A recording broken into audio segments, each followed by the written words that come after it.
Well, ladies and gentlemen, as you already know, it's been 20 years since the September 11th attacks on September 11, 2001. And a lot of crazy events had happened ever since then.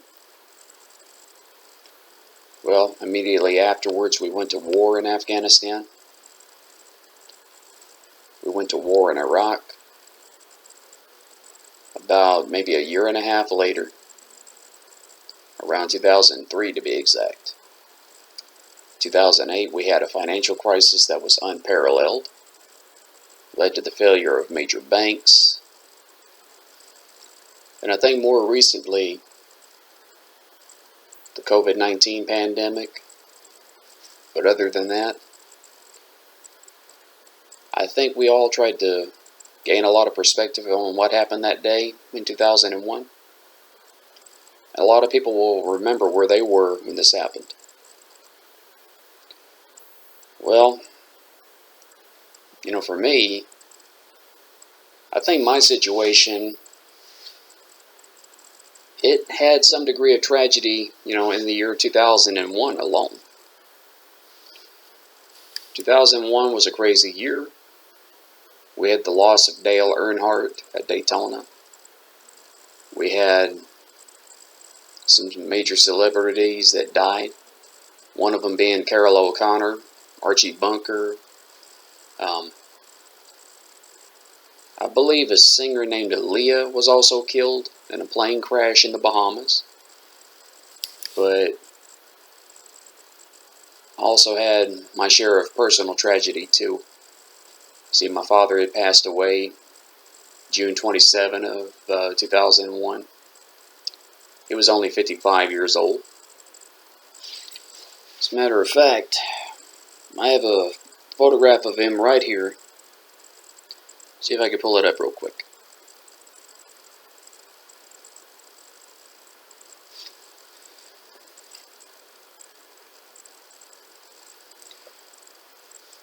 Well, also, my mom and I were in a car wreck. I think about a month after he died. And then towards the end of August of 2001, my mom's sister passed away from lung cancer, and I think maybe a couple of weeks later was when 9/11 happened. Well, it was just your typical Tuesday. I just gone to school. All I was doing was just, we were in the cafeteria. Everybody was having their breakfast. We just went to our first class of the day, which is gym class. Maybe an hour after we got there, or maybe an hour after that class concluded, it was off to the second class of the day, which was the language arts class. English class, to be exact. But anyway, everything seemed to be going along just fine, but I think maybe 45 minutes to an hour into our class, my teacher walks in. I think Mrs. Hauntz. She comes in, tells us what was going on, and told us that some planes had been hijacked, crashed into the World Trade Center in New York City. Another plane crashed into the Pentagon, and maybe around this time, a plane went down somewhere in Pennsylvania. But we didn't know exactly what was going on. But anyway, I think maybe 5-10 minutes after she brought us up to speed about that situation, they bring some TVs in, and it was tuned to Channel 8, ABC News. Peter Jennings bringing the entire public up to speed as to what was happening. It was a pretty tragic thing to see, and nobody ever thought that this kind of situation would ever happen. But anyway, A lot of us were young. A lot of us probably did not know what terrorism was. I had some idea of what it was, but I thought terrorism was something we just saw in the movies and that was it. But nobody ever thought that it would happen in real life. But I knew of the Oklahoma City bombing, and the person responsible for that one, Timothy McVeigh, he was what we call a homegrown terrorist. He was a domestic terrorist. But anyway, none of us knew that international terrorism was at play. We really didn't. A majority of my classmates, I mean, they were too interested in other things, and probably didn't care much about current events. None of us knew what terrorism was. I had some idea, but mostly fiction. But I think that day just sort of changed my perspective on a lot of things. But I think the main thing was that it taught me that things like freedom should not be taken lightly.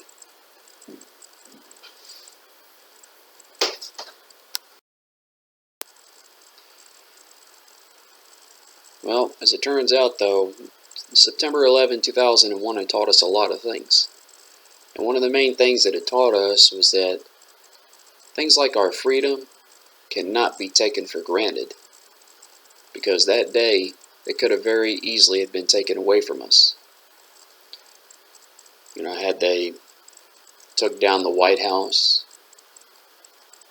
any place other than the Pentagon, well, you got to remember, 2 planes flew into the World Trade Center in New York City. The Pentagon also got hit. Supposedly a plane bound for San Francisco went down somewhere in a field near Shanksville, Pennsylvania. But anyway, it more or less taught us that freedom was not cheap. The very next month, we found ourselves in a war on terror. The beginning of 20 long years for U.S. involvement in Afghanistan. Spring of 2003, 8 long years of a war in Iraq. 2008, we had a financial crisis. Around the year 2012, everyone was fearing that the end of the world was going to come. You know, December 21, 2012, everyone thought that was going to happen. But life went on. But I should back up for a little bit. Towards the beginning of summer 2011, Harold Camping predicted the end of the world, just like he had done back in '94. But, well, he should not have been believed. That's the only way I can put it. Now, the war in Afghanistan, which recently ended badly, as it turns out, though, 20 long years of a war. I mean, 2011, 10 years of trying, we finally caught up with Osama bin Laden and eliminated him after 10 long years. We got our justice. But in the years ever since, other groups like ISIS came into existence. We found ourselves in another Cold War. Well, supposed Cold War. A crisis in Ukraine, Syria. It didn't matter.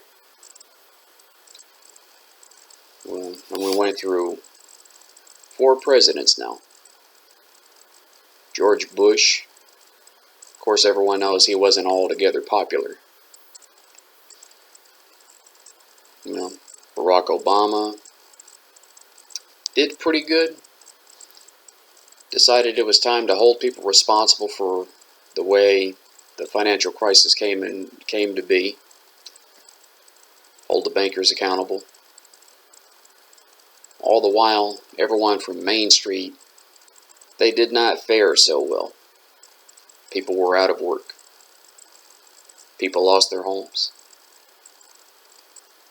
It took years to recover. Even college kids like me at the time found it very difficult to find a job by around 2013. I graduated 2012 from ITT Technical Institute, believe it or not, and I still couldn't find a job. But anyway, in the years since 2001, some good things came to be, some bad things, but the important thing I got to be grateful for is to still have my freedom. But I think the main thing is,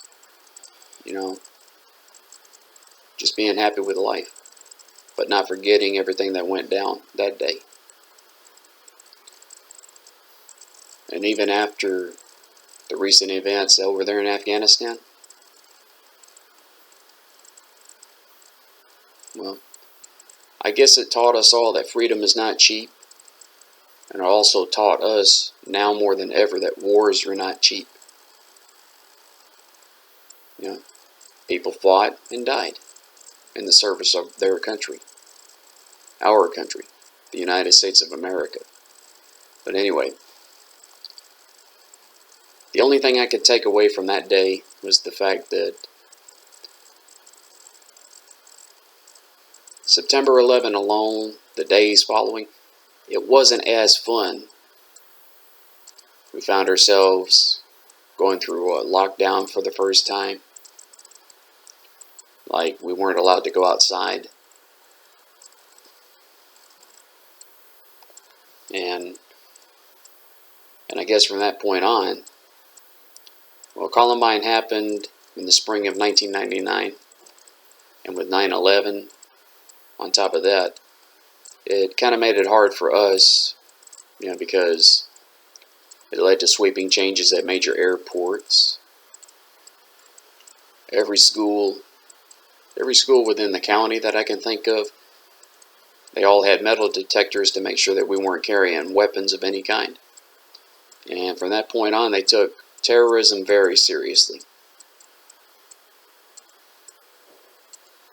But whether or not the politicians had learned anything from it, political leaders, they probably didn't learn much from it.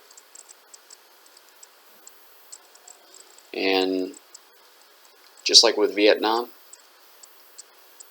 I don't think Iraq had taught them much of anything.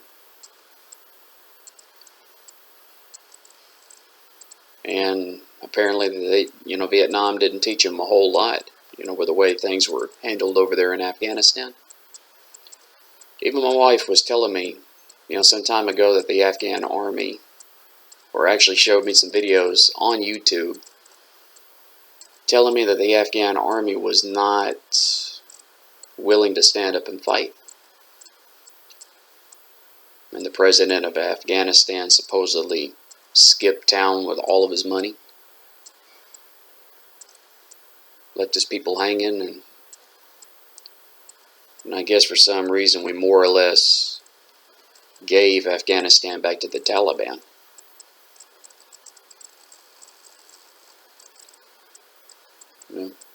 Was our blood wasted? Did we just waste our time? And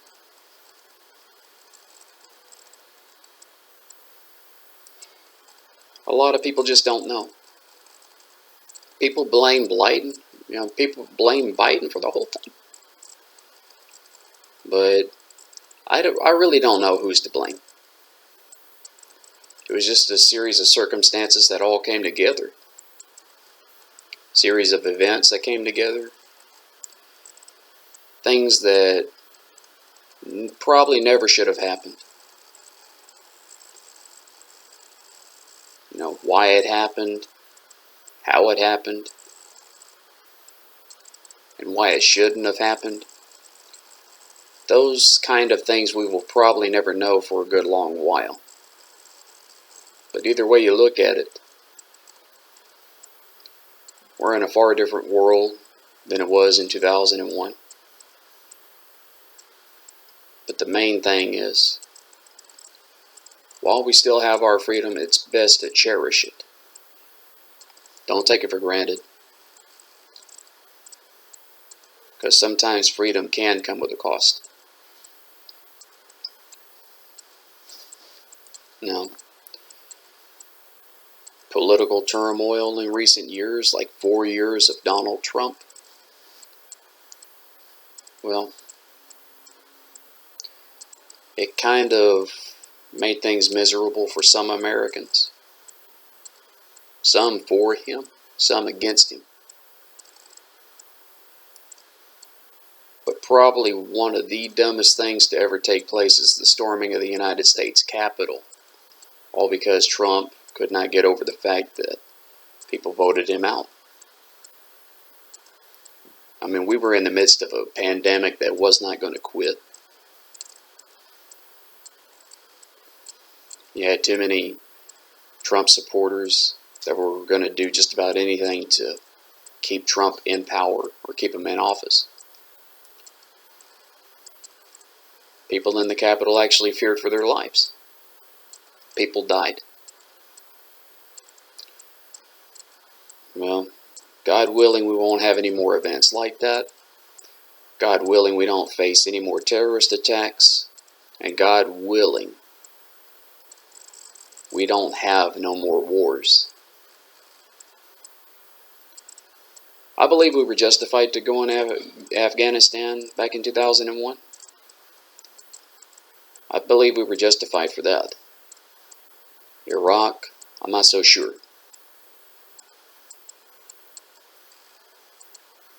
But no matter how you look at it, one thing stays the same. Our freedom comes at a cost. Us as human beings, choices we make can sometimes dictate the outcome of world events, or dictate events around our world especially.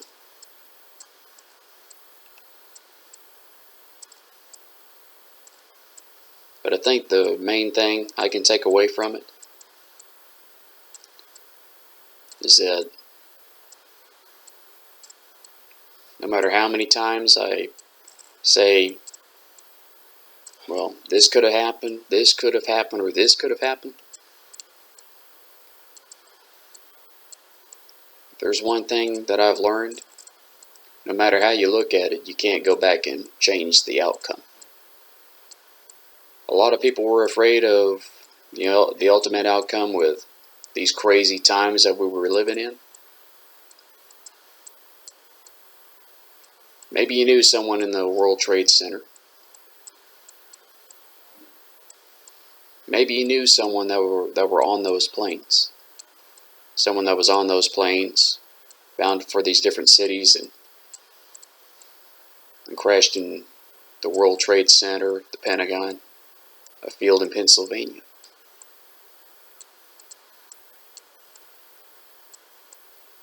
The best thing we can do is try everything in our power to make sure it don't happen again. But I think the main thing is, remember that freedom cannot be taken for granted. My worldview ever since 6th grade, well, we're about to see some pretty frightening things. But the only thing we can do is just try and be stronger than we ever were. But also, folks,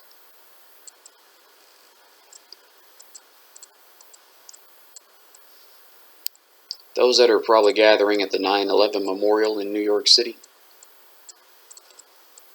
just say a prayer for those that lost their lives. Say a prayer for them.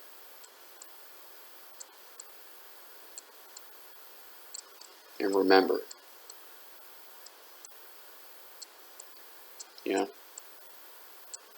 they'll always be around in our hearts and our minds.